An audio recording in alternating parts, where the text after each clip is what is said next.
Génesis 1 y 2. Cuando Dios, después de haber creado todas las cosas, crea al hombre.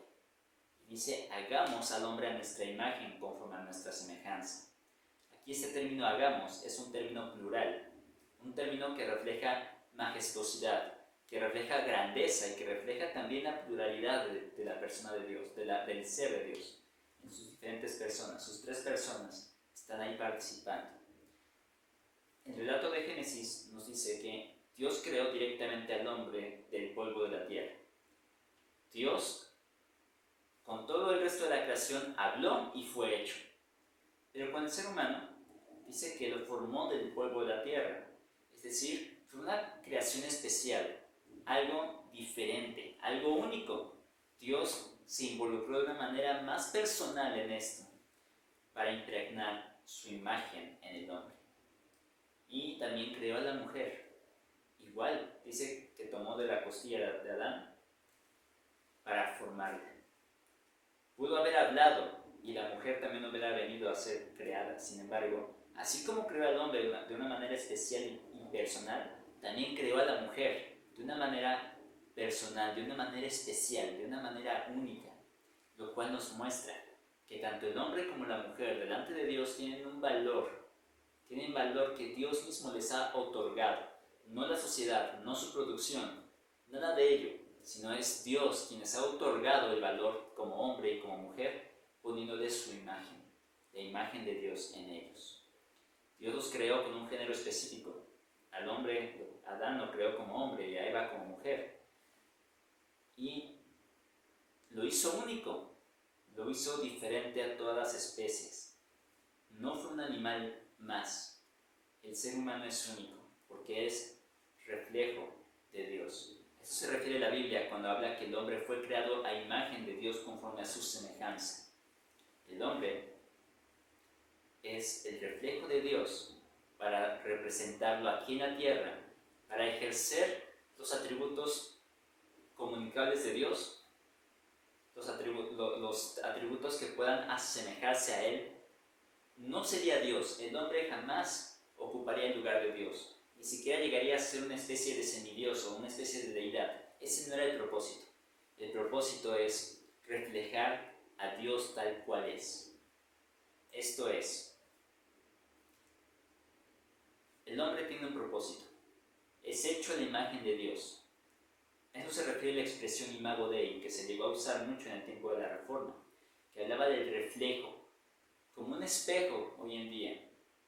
En un espejo podemos ver nuestra imagen, pero esa imagen no somos nosotros, es un reflejo de cómo somos. Nos está representando. Nosotros no somos Dios, jamás seremos Dios, pero somos un reflejo de cómo es Dios. Estamos representando a Dios en esta tierra, estamos representándole a través de ejercer la mayordomía, el señorío que Él ha otorgado al ser humano. Es por esto que el hombre, a pesar de sus debilidades, a pesar de ser fisiológicamente inferior a los animales, ejerce dominio sobre ellos, porque tiene impregnada la imagen de Dios. Su propósito fue portar la gloria de Dios, portar vida. El mandato que recibieron Adán y Eva, además de cuidar la tierra, de labrarla, de ejercer una correcta administración, fue llenar la tierra. Dios ha puesto al ser humano como el portador de su gloria. La idea era que cuando el ser humano se viera, cuando el ser humano fuera justo, cuando el ser humano actuara con bondad, cuando el ser humano hablara la verdad, pudiera tener en mente a Dios, pudiera recordar que el hombre estaba hablando la verdad, que estaba haciendo justicia, pero eso solo era reflejo y era posible porque Dios es justo y porque Dios es verdadero, porque Dios es verdad. Y a través de reproducirse portaría la vida, a través de reproducir quién es Dios portaría vida, al poder estar en comunión con Él, con el Señor, y poder enseñar a otros cómo estar con Dios.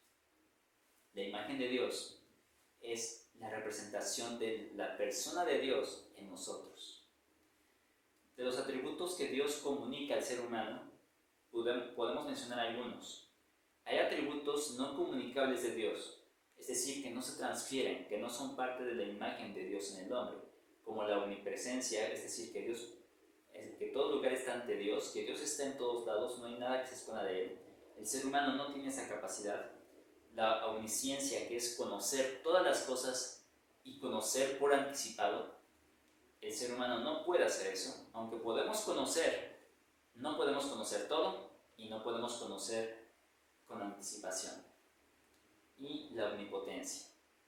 La omnipotencia es que todo se puede, todo lo puede hacer, todo lo gobierna Dios. Eso se refiere a la omnipotencia, el poder sobre todo, que Él es todopoderoso. Y el hombre, el ser humano, tiene fuerza, sí, pero no como Dios. Esos son los atributos no comunicables de Dios al ser humano. Los demás atributos se van comunicando en menor manera, no tal cual. Por ejemplo, la santidad. La santidad de Dios es sin igual, es única, pero hizo al hombre santo. Estamos aquí hablando antes de caer en el pecado. El hombre, en su diseño original, era santo, era bueno, era justo. Veamos algunos de esos atributos. Dios es racional, Dios piensa, Dios reflexiona. Esto se lo transmitió al ser humano, la racionalidad. El ser humano puede pensar, puede analizar, puede hablar, puede reflexionar respecto a las cosas y puede tomar decisiones razonables. La autoridad. Dios es Señor sobre todo. Él gobierna. El hombre no puede ejercer el mismo gobierno. Sin embargo, recibió de parte del Señor, de parte de Dios recibió el señorío. Esto significa hacerle Señor, hacerle administrador, para que ejerciera una correcta mayordomía con la creación y toda la creación se le sujetara al ser humano, porque el hombre estaba sujeto a Dios. También se concedió la unidad en la diversidad. Esto lo vemos en Génesis. Cuando Dios dice hagamos, está hablando de este término plural y está reflejando la Trinidad. Está reflejando lo que en el resto de la Biblia conocemos como la Trinidad. Es un término teológico que hemos optado para poder referirnos a la persona de Dios Padre, a la persona de Dios Hijo y de Dios Espíritu Santo. Los tres es un solo Dios. Tienen diferentes roles y tienen comunión entre ellos. Bueno, eso lo transmite Dios al hacer al hombre único, a la mujer única, con roles diferentes, con roles especiales, y hacerlos unidos. A pesar de sus diferencias, podían estar unidos. Y a Dios le agrada la diversidad. Creó muchísimas especies, creó con una gran variedad. Dios ama la diversidad, pero ama más la unidad en medio de esa diversidad, y el ser humano fue hecho con esa cualidad. También fue hecho libre.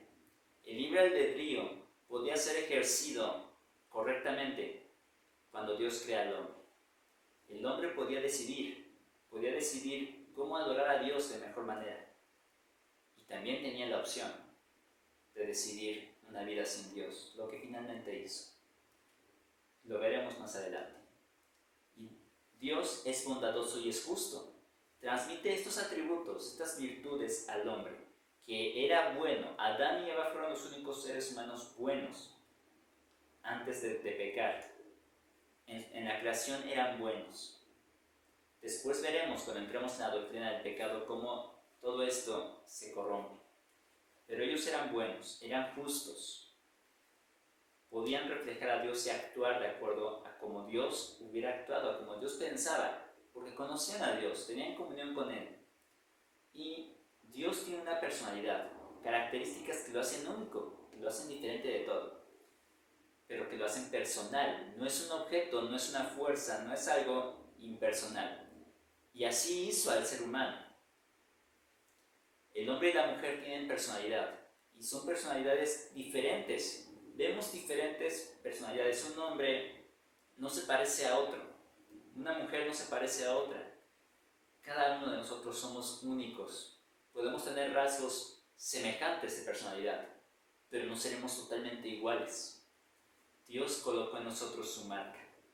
Esta es la imagen de Dios en el ser humano, la imagen que se transmite a cada uno de nosotros por el poder del Señor, por su beneplácito, por su voluntad, porque Él le plació, porque Él quiso, porque Él nos amó.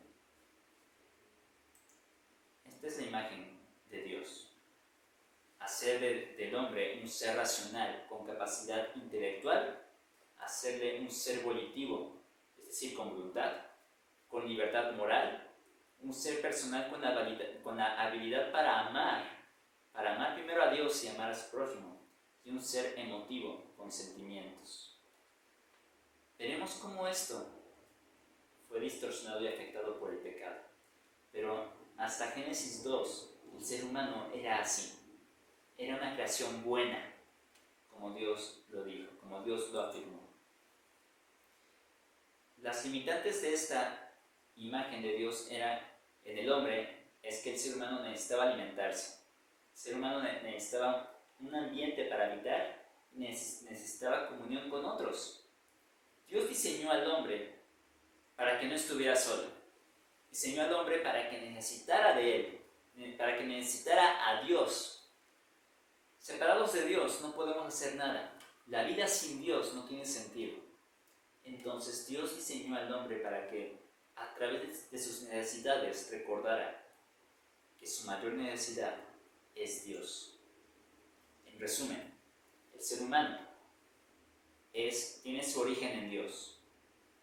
Somos creados a imagen de Dios para ser reflejo de su gloria, para aportar su gloria, para poder adorarle con nuestra vida, con nuestros actos, con todo lo que somos y a través de nuestra vida, de nuestro ser, portar vida a través de representar dignamente quién es el Señor.